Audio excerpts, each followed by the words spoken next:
Not the first row. Let's see. It's okay.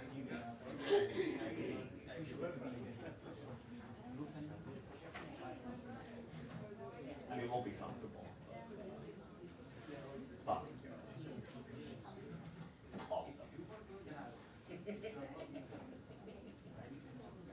I don't know.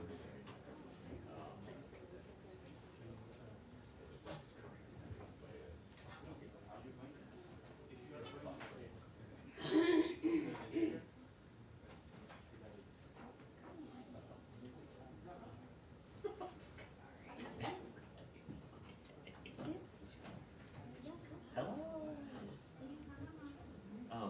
They didn't do 2 minutes, did they? Definitely.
And then like I wanted to come here. I didn't think I had time. Did you make it from Caroline's to here? Actually, she didn't finish everything. And she started so soon. Okay, so you made both readings. I was following it. Yeah. I said that Macarena was, she was like, oh.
Great, as usual. Hi, everyone. Welcome aboard. Oh, look at that front row. Look at that second, third, and fourth, and fifth, and 10th row, and 100th row. Thank you all for being here. I do appreciate it very much. Of course, we have some announcements. I have a little bit of breaking news I'm going to start with. And then at the end, I will have a few remarks about my personal situation and my work. So if I could ask us to, I don't know if you'd ask any questions, but I don't know if you're going to be able to. But I will have a few things to say about my work and where I'll be doing it, as you all, I think, already know. So thank you again for being here. First of all, I can confirm for you that Secretary Marco Rubio spoke with Russian Foreign Minister Lavrov. We have that the fact that Sergei Lavrov, again, in a phone call with the Secretary, regarding preparation for the upcoming summit between President Donald Trump and Russian President Vladimir Putin, both sides confirmed their commitment to a successful event. I can also tell you that it was President Putin who called to make this arrangement as well. But of course, I will certainly take your questions as we move forward here. And now to our announcements. We are deeply saddened to learn of Colombian Senator Uribe's tragic death. Senator Uribe, his leadership and vision for Colombia's future were evident throughout his years of public service to the nation and the Colombian people. His vision and courage and commitment to his country encouraged countless individuals at home, throughout the world, and his contributions to Colombia's democratic future, though obscenely halted, will endure and inspire future generations. As Secretary Marco Rubio has said, the United States stands in solidarity with Senator Uribe's family and the Colombian people, both in mourning and demanding justice for those responsible. And Deputy Secretary of State Christopher Landau will travel to Bogota today to attend the memorial services for the senator on Wednesday, August 13th. Also, further, the declaration of peace between Armenia and Azerbaijan has reaffirmed that President Trump is indeed the president of peace. Last week, he hosted the leaders of Armenia and Azerbaijan at the White House, where they signed a historic joint declaration for peace after decades of bitter conflict and too many lives lost, a landmark achievement for international diplomacy and an end to violence that only President Trump could deliver.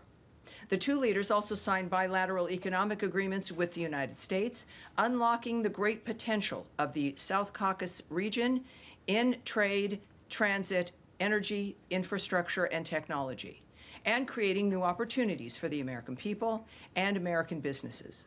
This achievement follows negotiated peace arrangements between Cambodia and Thailand, Israel and Iran, Rwanda and the Democratic Republic of the Congo, India and Pakistan, Egypt and Ethiopia, and Serbia and Kosovo, in addition to the remarkable achievement of the Abraham Accords.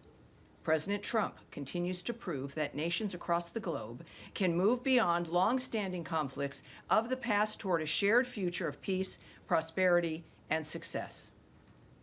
Now, today, the 2024 Human Rights Report has been released publicly on the State Department website. That is at state.gov, where everyone watching from home and around the world can access the report. The Human Rights Report has been restructured in a way that removes redundancy, increases report readability, and is responsive to the legislative mandates that underpin the report, rather than an expansive list of politically biased demands and assertions. Calendar year 2024 individual reports are more readable, objective, true to their statutory origins, and more useful than ever before. The report continues to call out the world's repressive actors while also addressing abuses that had not previously been covered. The United States has long promoted respect for international universal rights, including in our own founding documents, which asserts that human beings are, quote, endowed by their Creator with certain unalienable rights, including life, liberty, and the pursuit of happiness. Today, we reaffirm the words of those documents, which have served as a beacon of hope and freedom for people around the world. And again, at the end now of this briefing, I'll have a few words and about some news relating to my own work. But of course, now I am happy to answer your questions. All right. Yes, sir. And when I call you in the front row, if you could announce your name and your outlet, that would be terrific. Yeah, absolutely. Diyar Kurda with Huda Media Network. It's a Kurdish media outlet. First of all, Tammy, congratulations on your nomination by the President for the UN role. I'd start with Iraq and Syria. After you raised the concern of the PMF bill at the Iraqi parliament, which you think that it might increase the Iranian influence on Iraq, we saw yesterday the top Iranian security guy, Ali Rajani, he went to Baghdad and he signed a security agreement with Iraq. Do you have any concern with that agreement, and have you pushed Baghdad to not pass the PMF bill? If they pass, then there will be consequences for Iraq? Well, we, as I think we've stated before, we oppose any legislation that is inconsistent with the goals of our bilateral security assistance and partnership and runs counter to strengthening Iraq's existing security institutions. We support genuine Iraqi sovereignty, not legislation that would turn Iraq into an Iranian satellite state. And so I think we've been clear in this particular instance, certainly, and others, that the future of nations should be in the hands of the people of those nations. And certainly our commitment here, as we've made clear, this particular dynamic runs counter to what our commitment has been regarding security in general. Then I'll ask one question on Syria, then I'll let my colleagues ask their questions. The Syrian interim government has refused to join the meeting with SDF in Paris under auspice of US and France. Does the United States believe that the Syrian government, the Syrian interim government, is adequately respecting the rights of minorities like Kurds and Druze who are seeking a decentralized Syria? And have you put any pressure on them to make these meetings happen, especially in Paris? Well, this is why we have special envoys. Again, we're in regions that are unstable, that have had problems sometimes for generations, if not hundreds of years. So that automatically means that continual work has to be done to bring parties together. I will read a tweet from Ambassador Barak, who is our special envoy for Syria. He's noted from, well, was it today? Syria remains steadfastly committed to a united process that honors and protects all its constituencies, fostering a shared future for the Syrian people. And I think that that is his work. We know we've seen, of course, skirmishes reemerge, differences emerge, and that's what negotiators and diplomats are meant to do, which is kind of thread that needle and bring parties together. And that is exactly what Ambassador Barak is doing, and we look forward to his results. All right. Yes, ma'am. And when you do part with Newsmax, congratulations on to the United Nations. Thank you. Two questions for you. The influential Pakistani chief of defense has met with President Trump once and seems to have developed a strong relationship. Do you think that this will lead to more U.S. assistance to Pakistan via an increase in arms sales? And is this being done at the expense of the president's relationship with Modi? Obviously, we had a experience with Pakistan and India when there was a conflict, one that could have developed into something quite horrible. I was here at the State Department at the time, and there was an immediate concern and immediate movement with the Vice President, the President, and the Secretary of State in addressing the nature of what was happening. Many of you who were in the room in the days afterward, we described the nature of the phone calls, the work that we did to stop the attacks and to then bring the parties together so we could have something that was enduring. And it's a very proud moment and a very good example of what Secretary Rubio was committed to, Vice President Vance in that, of course, case as well. But are the top leaders in this nation involved in stopping that potential catastrophe? I would say that our relationship with both nations is as it has been, which is good, and that is the benefit of having a president who knows everyone, talks to everyone, and that is how we can bring differences together in this case. So it's clear that the diplomats here are committed to both nations. I can tell you also that there has been a U.S.-Pakistan counterterrorism dialogue that was established. At this dialogue in Islamabad, the United States and Pakistan reaffirmed their shared commitment to combating terrorism in all its forms and manifestations during this latest round of the talks in Islamabad.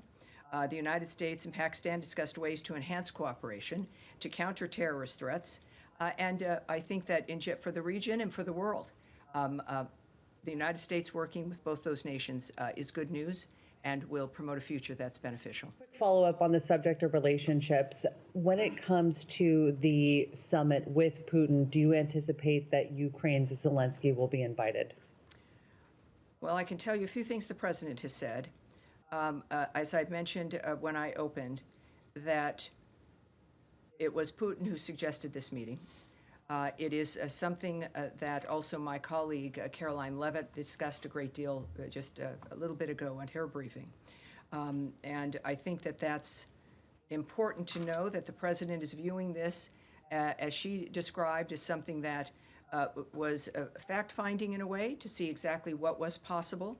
I do also want to bring to you some of his comments, which you may not have heard, regarding his commitment to our European partners and to Ukraine and President Zelensky. We know at this point, he said that this is really a feel-out meeting. He said, I'm going to meet with President Putin, and we're going to see what he has in mind. And if it's a fair deal, I'll reveal it to the European Union leaders and to the NATO leaders, and also to President Zelensky. I think out of respect, I'll call him first, being President Zelensky, and then I'll call them afterwards. And if I may say, lots of luck, keep fighting, or I may say, we can make a deal. I've seen a poll out of Ukraine, the president said, 88% of the people would like to see a deal made. Lastly, he noted, as he does, the death is incredible. It's the worst thing that's happened by far. The worst that's happened since World War II. So I'm going in to speak to Putin, and I'm going to be telling him, you've got to end this war. You've got to end it. So we know what his agenda is, which is what it's always been. We know what has bothered him, which is the killing of civilians. We know that he has been not happy with President Putin, with his actions and what's happened in Ukraine. We know that he is going to inform President Zelensky and European leaders about what happens at this meeting, and then we will all find out what happened. And this is what I know the president has been caring about. Yes, Nadia. Thank you, Tammy. Congratulations on the new job, and I guess soon we're going to call you Madam Ambassador. Well, we'll wait. Just call me Tammy for now. That's a good one. I've been called worse things. Yes, ma'am. So I have two questions. First, there is 26 foreign ministers who signed a joint statement calling on Israel to allow unrestricted access to Gaza. The GHF work is not enough by the standard of every organization that works there, and there is no evidence that Hamas actually stealing the food. So considering that, like international figures, whether it's McDonald's calling on the Pope to visit Gaza before it's too late, why not allowing other ways, including the UN, to help people who are on the precipice of dying, basically, of starvation? Well, I will remind you, and I know you know because of your work, everyone here knows, that situation is rapidly evolving. We've been working from the beginning for a ceasefire, specifically for the reasons you've noted and that we all care about, which is the aid for the people of Gaza. Hamas has been at war with the people of Gaza. We've seen that through their refusal to stop this war. We know that they are the first victims, and our intention is, of course, is to stop that carnage. That's the bottom line. I can tell you that the aid dynamic, there has been more aid that has flowed in. We know that there is an understanding that this dynamic is changing, but even within the midst of this war zone, more food has arrived. I believe the GHF numbers at this point, I was briefed on this morning, is close to 120 million meals. And of course, also as we've discussed, nothing will ever be enough in a war zone. The war zone has to stop. It has to end. So that is our recognition here. Our posture has not changed. Our actions have not changed. and yet the situation is fluid, more so than in recent days. And so I would ask you to recognize that, and we're working within that framework.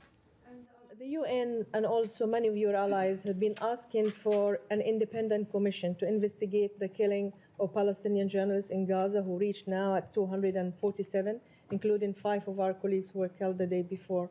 So why not supporting an independent commission, considering that Israel has failed every time to investigate the killing of journalists or doctors or teachers in Gaza? Well, I would take issue with your premise here.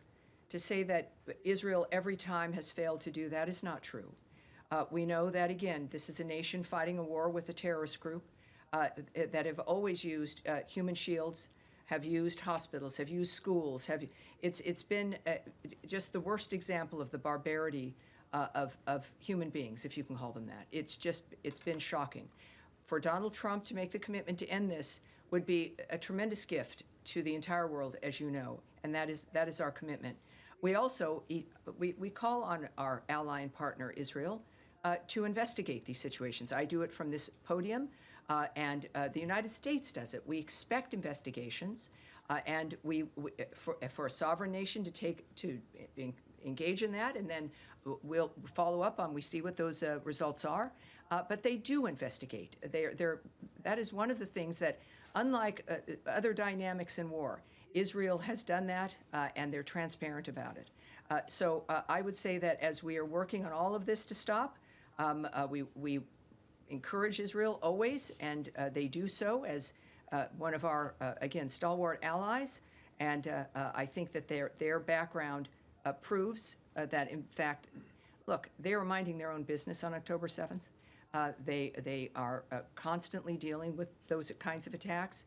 This is a chance for everyone to be able to have a future that is different. That's what we're looking for. Investigation with us? Yeah. Well, clearly, yeah. And I can't say for each situation because each one is different. But I know the goal here at the State Department, and why I felt very comfortable working with the people in this building, is that information is key, right? Is that knowing what's happening matters. That is your job as journalists. I respect that immensely. It keeps me centered. Knowing that we have to explain things or talk about them makes us view the news as it's coming up in a slightly different way. Makes us ask questions.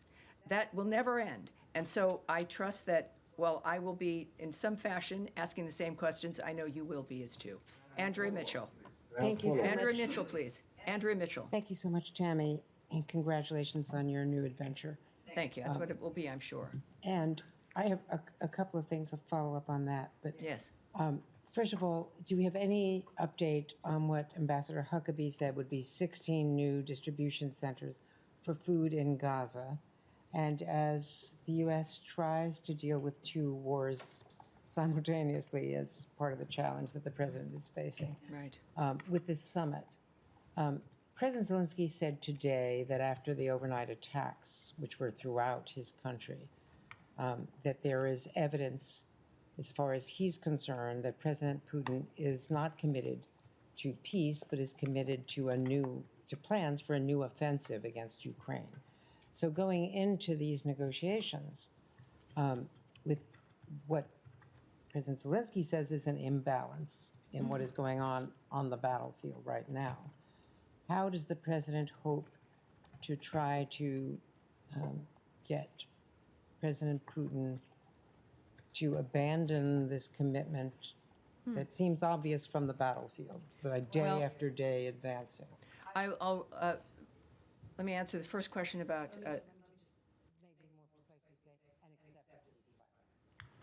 First of all, we have nothing else to announce regarding the ambassador's remarks about the increase in sites for GHF. Of course, that would be welcome news, but when we see that we have more, we'll let you know. I'll remind you also that the president's not calling this a negotiation. He is not the one that asked for it. This is what, as I've equated to you before, his remarks were that this is to see what's happening, to see what's possible. So negotiation, I think, is certainly not the right word. How he expects to get to where he gets, I won't have details for you in that regard, but there's a reason why he's the one there and we aren't. He is clearly the list that I read out to you regarding being the president of peace is an astounding one. Perhaps it's situations around the globe that just didn't interest other people. But for President Trump, everyone matters. He sees these dynamics, which his presence and the power of the United States is able to change, and he knows that. He has many tools in his tool chest. We know, of course, that he had remarked about secondary sanctions on those who are buying Russian oil. That's one thing of many that can happen. We know, of course, of NATO's commitment regarding defensive weapons and helping and assisting Ukraine. There's many things that are moving that should have an impact that President Trump, I don't know what his approach will be. What I do know is that I'm grateful that he's the president, that I'm able to be here, read to you a list of ceasefires and peace agreements, and know that he's meeting with Putin in regard to one of the most outrageous dynamics that we've experienced. I will also remind people that he has met alone with President Zelensky. He has met alone with European leaders. This is a man who is doing everything possible and fairly to get an end to this carnage. Just a quick follow-up. Yes, ma'am. There's been a lot written that by just granting Vladimir Putin, who has been charged with war crimes by people, by other countries around the world, by granting him a summit with the leader of the United States on U.S. soil, it's already a victory for Putin because he is the aggressor here and he has refused to agree to a ceasefire. Andrea, this will be it. The president is not operating on what what something might look like. He's operating on how to stop obscene carnage among innocent civilians in Ukraine, and that is he took some heat when he started talking to Putin, because Biden had talked to him for 3 years. You don't make peace through performative actions or theater. You make it by talking to people, and this is what he's committed to. This is the end goal. The end goal is not performance or perception, or it's getting the job done. And I'm honored that I can be here and at least be a part of reminding people, because he's done. We know him. He's a remarkable achiever, not just in business, but in knowing people and knowing how to get what he wants. And he wants peace, and he wants an end to carnage around the world. And this country is in this position now because of him and because of the power of the American people, and we're going to use it. And so I'm praying for a good result. And with President Trump, we very well may get one. Yes, Daphne. Thank you, Tammy, and I'll echo my congratulations on your nomination. Not that anyone knows what I'm going to mention at the end of the briefing now, but yes, go ahead. Thank you. On the Human Rights Report, the State Department has cut down criticism of some countries that have extensive records of human rights abuse, including in El Salvador, where the State Department said there was no credible reports of significant human rights abuses, cutting an entire paragraph from last year's report that mentioned issues such as arbitrary arrests and harsh and life-threatening prison conditions. What is this change based on? Has El Salvador taken any steps to change these issues, or how did the State Department determine that these abuses were no longer taking place? Well, I'm not going to speak from country to country. This is something that is available. People can go look. Again, Americans, obviously, the reporters here in this room have had it for a little bit of time and have had a chance to take a look at it, which is important. Again, state.gov, and you can search for a human rights report, and you'll get all the countries, et cetera. First thing I want to mention is that every administration in a transition year has to deal with this particular product, this particular report, for the last calendar year to be released by a new administration. And there's always changes. As you might imagine, if someone is the new president, you got a new administration, the American people made a choice, and they clearly are taking over for the previous administration. Each administration, like with President Trump, reflects a value system and an agenda and a vision that convince the American people to vote for them. And in this case, President Trump always, as ever, I should say, was clear and obvious about the nature of what he wanted to achieve, and the American people agreed with him. This report, as a result, because it was also late, and many of you noted that, it was late because we weren't, just like with other administrations, we weren't going to release something compiled and written by the previous administration. It needed to change based on the point of view and the vision of the Trump administration. And so those changes were made. In addition to the fact that one of the things we're proud of, and what you'll also see next year, is the notion of something being readable by people, something being a reflection over all of what it is that we're dealing with certain nations. So it does not, the restructuring doesn't reflect a change of any U.S. policy when it comes to human rights. It certainly promotes, as does our work, respect for human rights around the globe. It does not reflect on any particular country. We've stopped ranking countries, by the way. People can make their own decisions about what nations are doing. So that is one thing also that is over. We also, I want to mention the notion of how large the report had become in its condemnation of nations and its the detailed listing of certain things. But what I can say is, and I think it's pretty clear, that you can issue reports, you can make them giant, but it depends on what we do. The Trump administration has proven from day one their commitment to human rights around the globe and to the quality of people's lives. We will have perhaps some, in this case, smaller reports, but I would suggest that you watch the actions that are taken by an administration and that commitment to human rights. In this case, you could have giant reports from the Biden administration as the world began to collapse into war, into conflicts, and it's a reminder. So reports are important. Transparency about our positions are important. That's what these reports will serve. And I can tell you again, for the people who work here at the State Department, these reports do matter, and our actions as a nation also back up the nature of our commitment to human rights. I understand that this is a narrowed report, but can you explain why this was changed and why an entire paragraph on rights abuses was omitted from this report? Well, again, I won't go into the details of each country. What I do know is that the approach and the attitude of what we expect, and new complaints are added in. Complaints regarding censorship of people in various countries has been added in that had not been dealt with before. So I'm not going to speak on the decisions that our diplomats have made in looking at the nature of the report of the data that they're receiving. But I can tell you that the nature of the attitude, the reason for the report hasn't changed. It is to make sure people know what's happening around the world, what our posture is toward that, and our actions show our willingness and our commitment to changing the quality of life in people around the world. Yes, sir. Thank you, Tammy. I just want to follow up on Nadia's question. You said that you urge Israel always to investigate, and they do investigate in some incidents.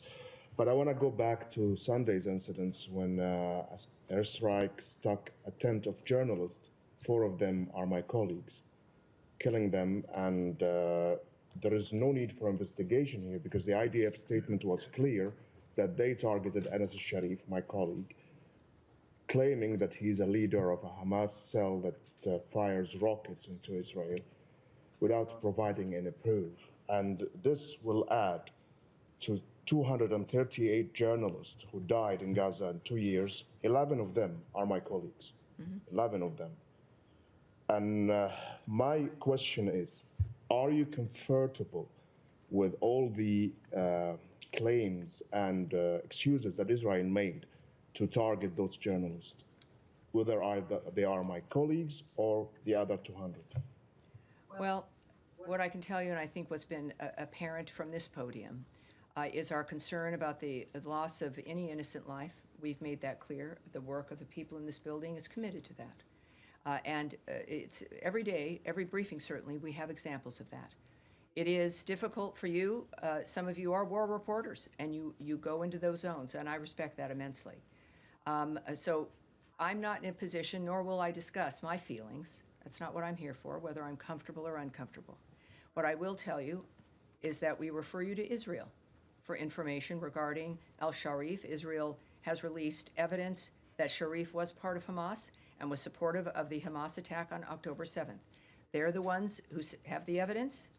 They're the ones who can be reached, and will hopefully talk with you and certainly talk with others who reach out to them. I will remind you, and this is, again, as we're dealing with a complicated, horrible situation, is that Hamas historically has had members who are embedded in society, including posing as journalists. It is a horrible thing to do for those of you who are committed to finding information for people, to be in that situation. It's horrible in any war.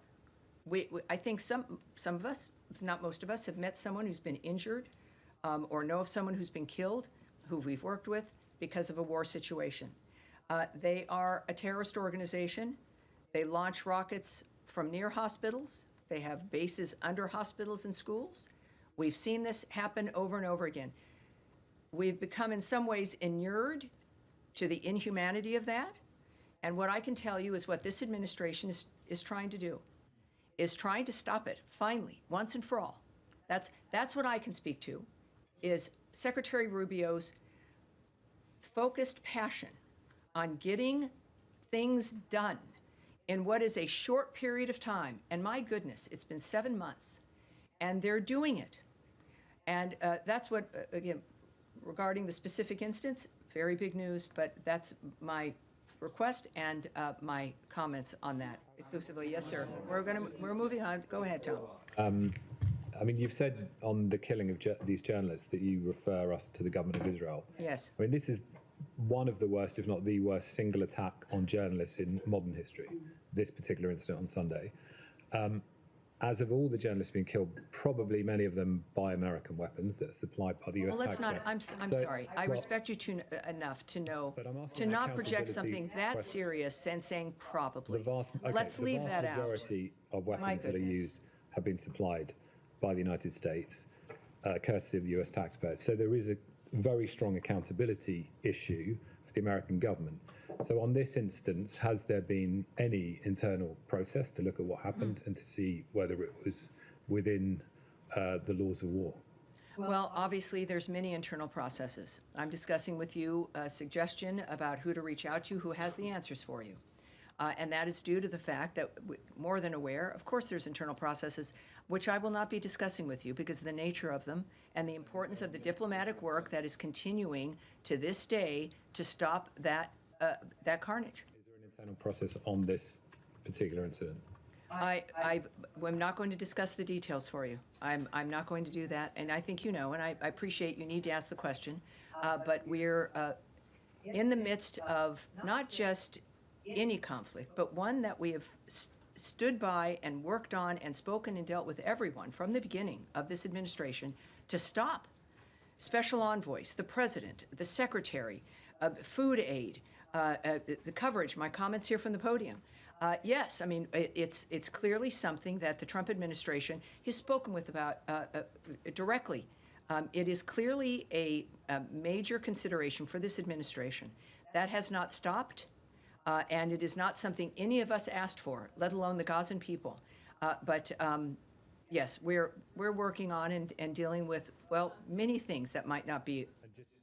Just on the human rights report, just a quick question. You talked about new issues, new areas of concern for the administration, one of which is censorship.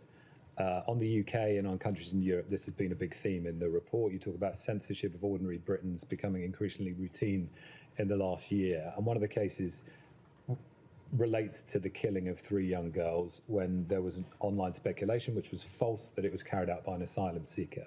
There was then very serious incitement to violence against asylum seekers in the UK, leading to very, very violent incidents, and people were prosecuted for that. It's a criminal offence to incite violence and racial hatred in the UK.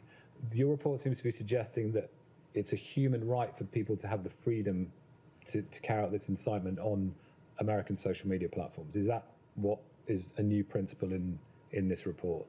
I would ask everyone to go and read the reports for themselves and come to their own conclusion about the nature of where we stand. We've been very vocal about the issue of censorship, people being able to speak their mind, but it also can't be distilled into a couple of sentences that project a particular political point of view. I say, for context, read the reports yourselves. All right, and now, yes, ma'am. Thank you very much, Tammy. Appreciate it. I have two questions.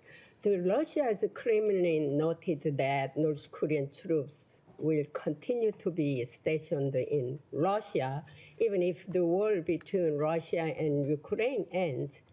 Do you think this will be an issue in the upcoming negotiation between President Trump and President Putin? Well, first, again, we'll answer this specifically, is that this is not a negotiation that is happening on Friday. And I do know that there is a very specific, I won't know exactly where the conversation goes. Of course, none of us can know that, except for the two men involved. But we know that, of course, the topic is Ukraine. All right, we are going to move on here. Yes, Sean. Thanks. Best of luck in the future. And thanks for doing these briefings. Of course, my pleasure. Having them. Most of the time. Most of the time. Well, maybe Yes. not. Can I actually continue with what Tom was asking? Sure. You mentioned the human rights reports. In the human rights report, the GC is politically biased in the past, and censorship is something that you're taking up. Why is this? Why is this a human rights abuse in your view? I mean, Secretary Rubio has himself said that the United States is going to monitor social media if people come into the United States, that they should keep it open. He's revoked visas on account of statements that people have made. Why in this case, in the case of the UK, in the case of Germany, in the case of France, why is this a human rights violation? Well, I can tell you that we consider freedom of expression to be a foundational component of a functioning democracy. Societies are strengthened by free expression of opinion, and government censorship is intolerable in a free society. Freedom of expression does remain under threat in many parts of the world. As outlined in the 2024 Human Rights Report, governments continue to use censorship, arbitrary or unlawful surveillance, and restrictive laws against disfavored voices, often on political or religious grounds. And no matter really how disagreeable someone's speech may be, criminalizing it or silencing it by force only serves as a catalyst for further hatred, suppression, and polarization. That's why. Thanks for your response. Can I just pursue that, though? In the case of the UK in particular, and in the case of Germany, because of its history, incitement is considered something that's could be criminally liable. Does the United States see that as absolutely wrong? That for example, for the UK to say that this is a public safety issue, people might attack migrants because they falsely. Well, again, as I've said at the start, I'm not going to go into the details of what is found or discussed in each of the country reports, and I'm going to leave it at that. All right. Yes, ma'am. There in the green. Thank you. So Israel was recently accused of killing Saifullah Masaleh just over a month ago, one of the dozens of Palestinian American Israel has illegally detained or killed. Mohammed Ibrahim is the most recent case, a Palestinian American teenager from Florida who now has scabies while in Israeli detention. Mohammed's family is in Palestine right now attempting to free him. What is the Trump administration doing to release him and other U.S. citizens from Israel's illegal detention? Oh, thank you for that. I'm not, as we've had to say before, going into the details of actions we're taking diplomatically, what negotiations might exist. We certainly are aware of those reports, and there is really no higher concern for the State Department than the safety and well-being of American citizens. Saeed. Can you let? Yes, Saeed, please. Saeed, go ahead, please. Thank you, Tammy, and best of luck. And maybe we'll run into you outside in the stakeout outside I would be so lucky Security if Council. I saw you again. I'm going to be there. I'm looking forward to it. I will get you on the I will Amtrak. be there for sure. Thank you, sir. My question to you Yes, regarding the aid. It's been since the 1st of August, since Envoy Witkoff went in to survey the situation and basically come up with some sort of a conclusion on the aid situation, how you allow more aid in. One, has he submitted yet an assessment on what should be done? And second, I think it was raised just a little while ago here, is there a consensus that the centers should be increased, considering that the 4 centers now came to replace 400 centers? So if you could share with us any new information on this, would appreciate it. Well, I can tell you that Special Envoy Witkoff and Ambassador Huckabee, they spent hours inside Gaza to assess the situation, as you've noted. Witkoff and Huckabee saw firsthand the incredible and important work of the GHF, what they're doing to provide assistance to civilians. Again, I think we're close to 120 million was the new number for GHF. During the visit, both were briefed on the regrettable dynamic of UN assistance trucks getting looted upon entry into Gaza. Keep in mind, they went there. The president wanted firsthand report of what was happening. We're all reliant on, and your work is always very good, mostly, about what's happening on the ground. But getting reports in directly from individuals was important to him. I can also tell you, which is I don't think reported in the news, civilians in Gaza thanked the United States for providing assistance to the GHF, which they receive at no cost, obviously. I think we presume that, but to confirm, at no cost, compared to the UN assistance, which, when it is not stolen or looted, is then subject, many of you might know, or perhaps you do, is subject to extortionary taxes by Hamas authorities.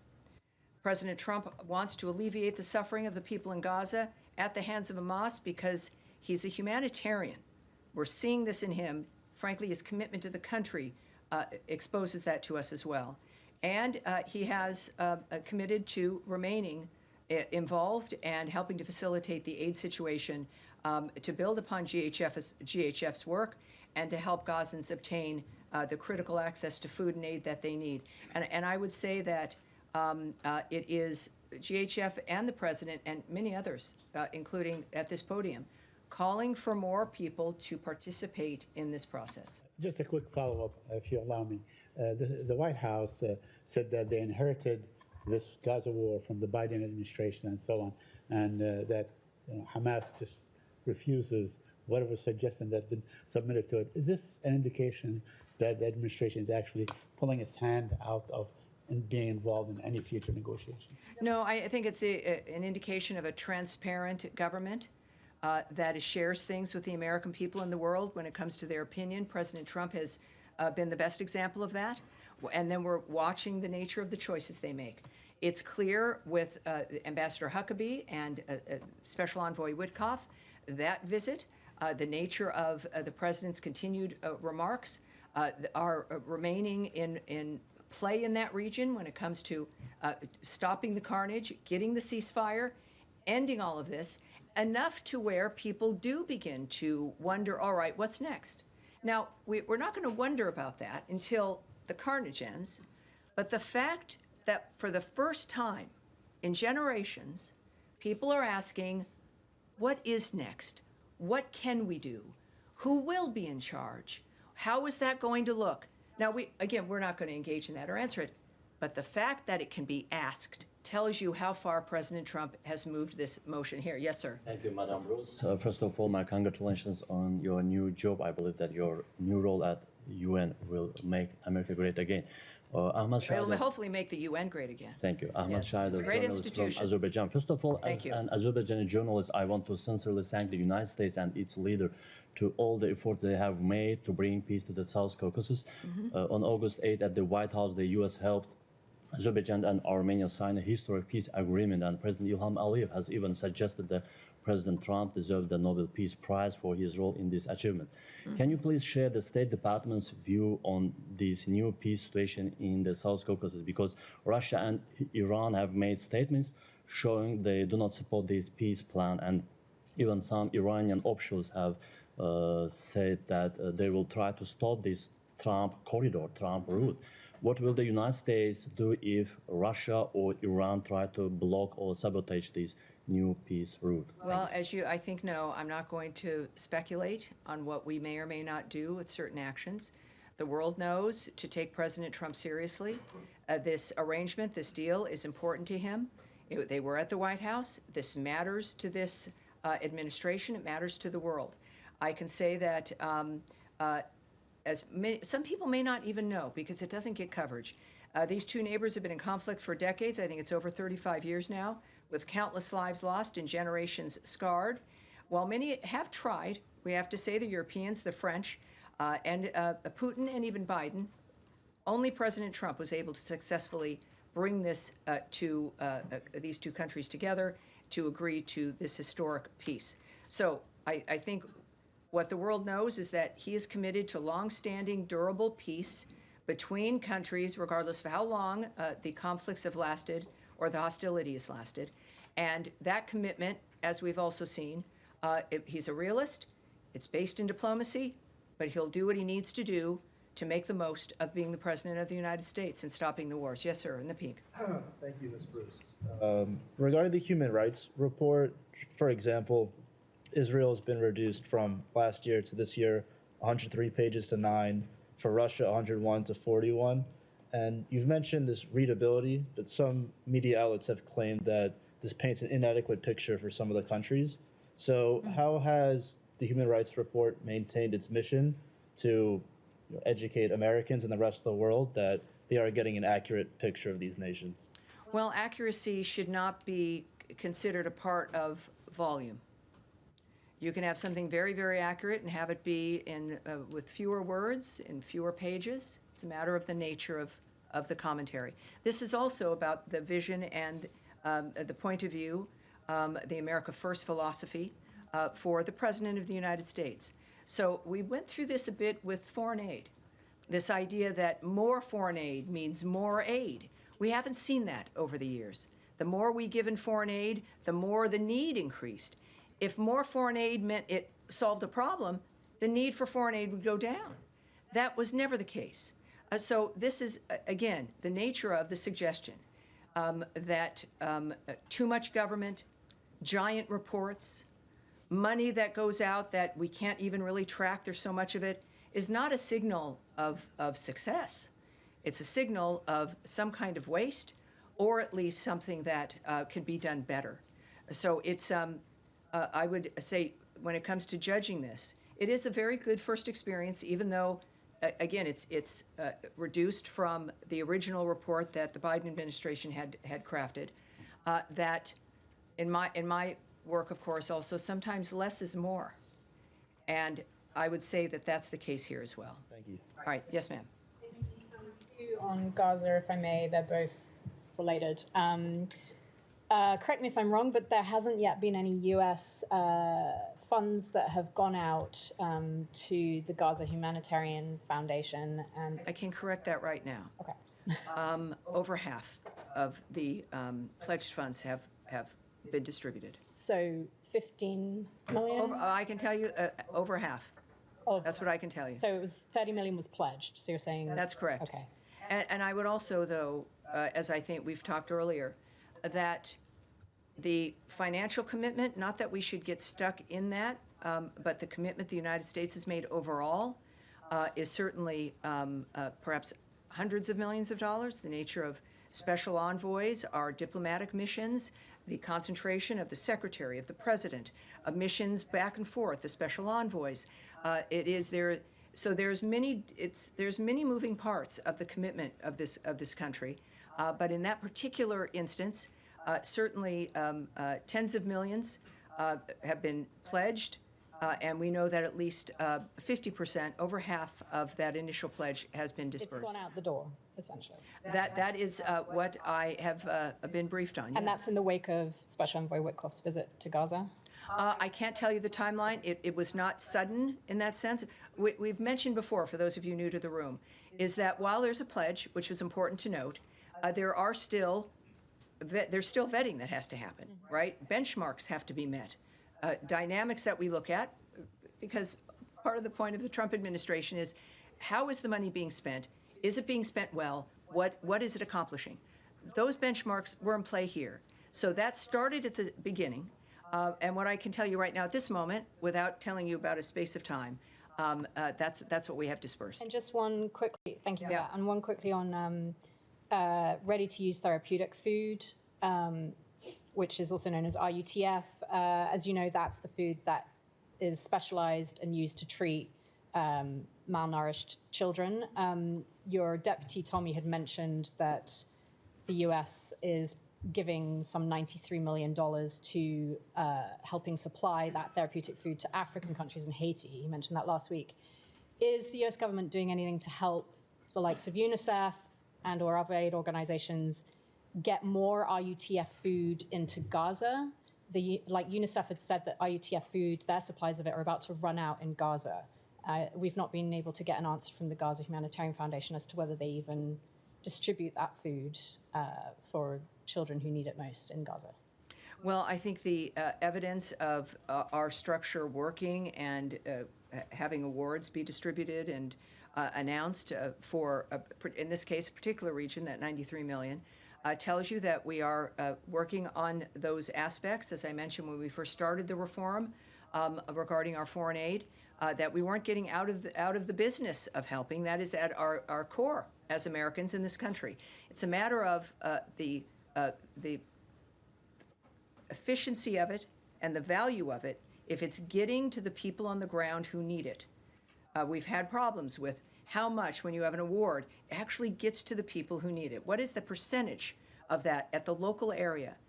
So while I won't go into the details, of course, I think you know I won't, about other awards that are discussed or what discussions are being had with NGOs or any other nonprofits that are involved. The fact of the matter is this is a part of what matters to the State Department.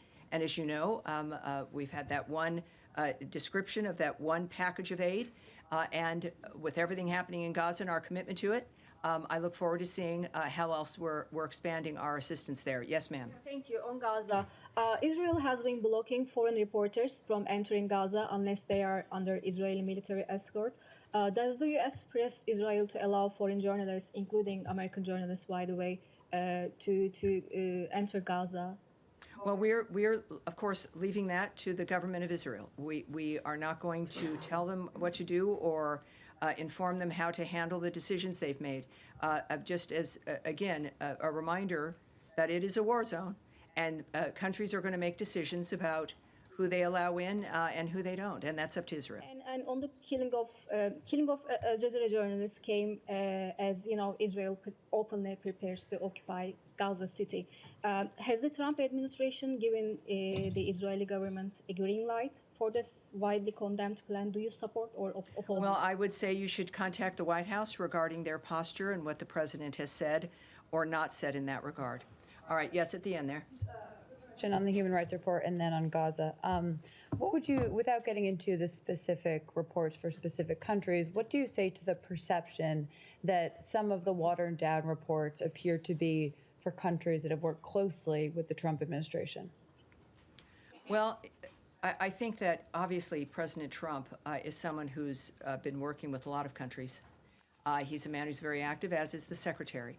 I would ask that people view this as an indication of our point of view in general, that there's no country that is singled out for condemnation or singled out for praise.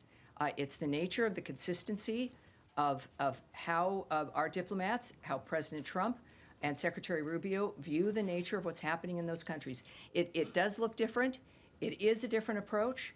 Philosophically, the American people voted in an approach that Donald Trump had described to them, and this happens again with every administration during the transition year when it comes to what matters to them and how they're going to project their own point of view, while also still making sure that Americans see the nature of what's happening around the world, because it's an important issue, and obviously, again, through our actions, I think we've demonstrated more than perhaps the previous administration with their giant reports.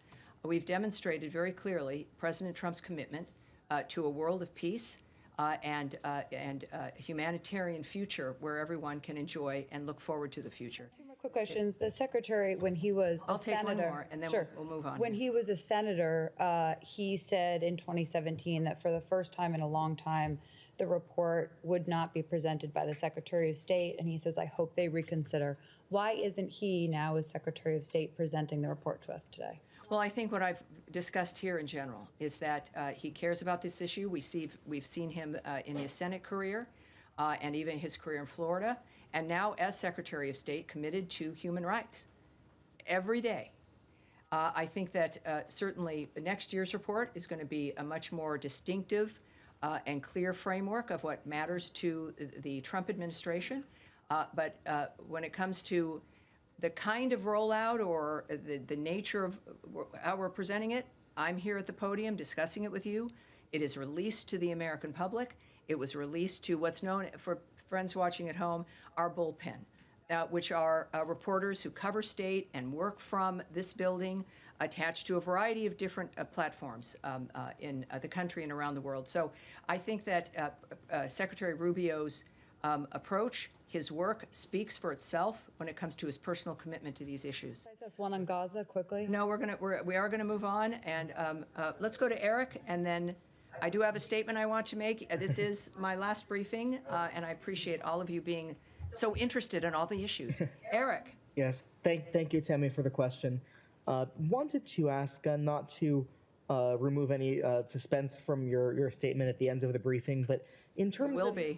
Keep going. the U.S. view on the United Nations, the role of the United Nations, we just last week passed the 180-day mark for the U.S. review of participation in international institutions.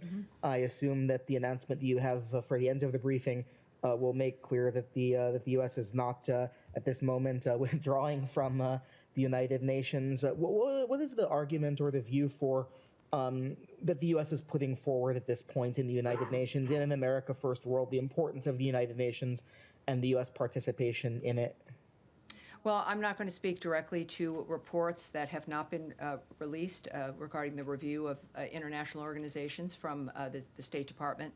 But what I can tell you, and I think it is clear, is the President cares about NATO, he cares about the UN, he wants them to be as good as they can be. He wants NATO, as an example, to be the deterrent that it was meant to be. And you can only be a deterrent when you can respond to threats, as opposed to being an entity that gets involved in wars or helps people in wars. And that's, I think, the nature of what the President is focused on, about making America great again, the potential of this country. It's not a slogan. It's an action plan. And that's what he sees, the world, his commitment to the world, what he's doing on Friday, his commitment of his cabinet, of the secretary. It's clear what they care about. The United Nations is a part of that. And I'm honored to be mentioned in that context.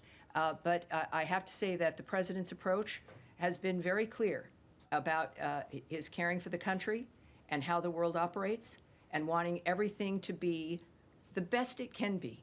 And that is what his administration, I think, will stand for. If I could ask for that little end that I'm going to, there it is. We're going to close. We've been up here for almost an hour now. I have a few things to say, which involve all of you to some degree. Put down the hands. There we go. We're good. So you have no doubt seen President Trump's Truth Social post announcing his intention to nominate me as his deputy ambassador at the United Nations.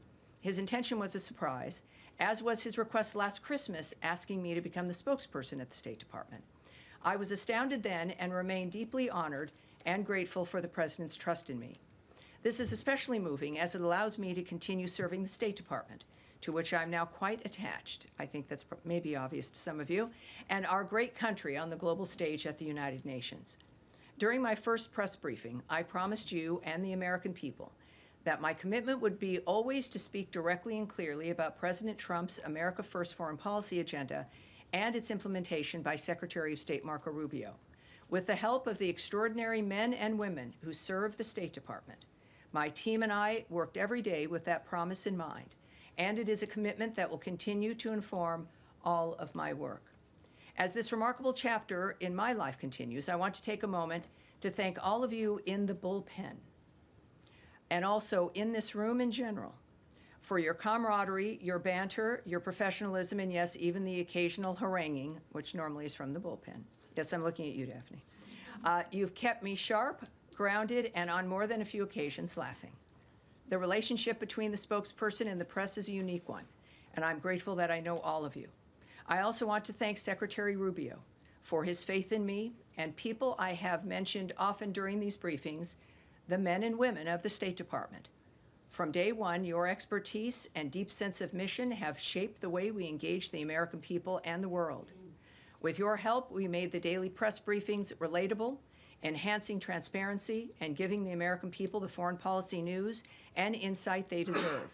In just 200 days, we've conducted over 200 interviews, provided daily press briefings every week, managed countless major announcements, and delivered department-breaking news, sometimes right in this room, in real time. This success is a testament to your coordination, skill, and strategic work, and unshakable commitment to excellence.